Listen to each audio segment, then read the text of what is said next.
Hello there, my name is Khairunnisa Syakilah Salsabila, and today I am proudly present to you about the integration of ID number and taxpayer number. Now I'm currently studying in the Politeknik of State Finance time, which helped me to learn extremely about taxes and the government policies. But first we're gonna take a look at the taxes itself.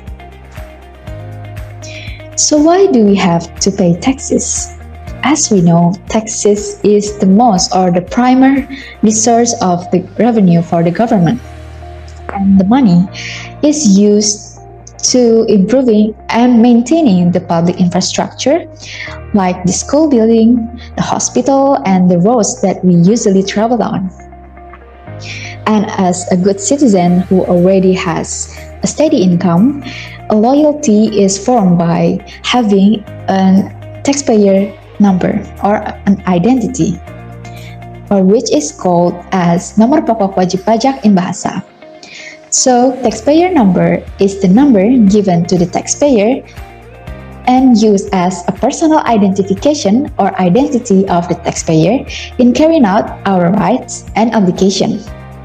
And this identity is including the taxpayer's name, the address of the taxpayer, the ID number that we all of the citizens of Indonesia have, and the place that the first tax number is issued.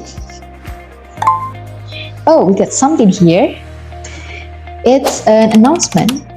So by 14th of July 2022, the Ministry of Finance declared a new regulation, and it said that for all of the citizens of Indonesia that has their own ID number, they have to use that number as their taxpayer number. So by that policy, can we say that our ID number is the same as our taxpayer number? And yes, the answer is yes. Now take a look at these people. All of these people are Indonesian, the citizen of Indonesia who already have their own ID number since they were born. Because our ID number is generated when we register to this country's database, right? When these people have their own ID number, does it mean that they are all a taxpayer? And apparently not.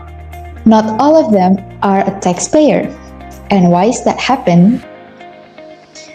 Taxpayer or wajib pajak in bahasa is classified by their salary per month in rupiahs.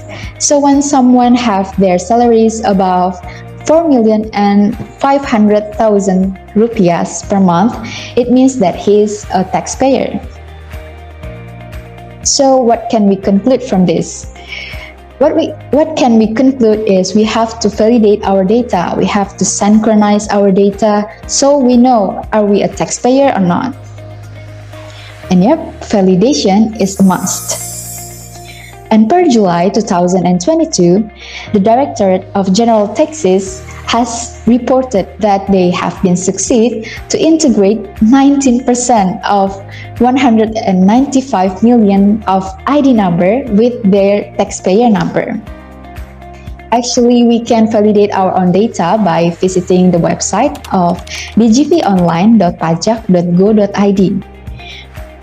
When we visit this website, it will show our electronic card of taxpayer number on the homepage. We can see it like this. So when we want to validate our data, we can go to the profile section. When we click the profile section, it will show the required data that we have to fill in. When we complete the data, we can just validate by clicking the validate button right here. And this is what we will see when we finally succeed to integrate our ID number with our taxpayer number. Well, that's we can do to help the DGP to synchronize our data. And look how it will affect the statistic. This integration of ID number and taxpayer number is basically to help synchronize the tax system better. Maybe that's about the integration about ID number and taxpayer number that I can explain. I hope my explanation makes sense and help to answer our concern about this issue. So come and go validate our data and let's help the DGP synchronize and improve our tax system to even much better than before. Thank you and see you.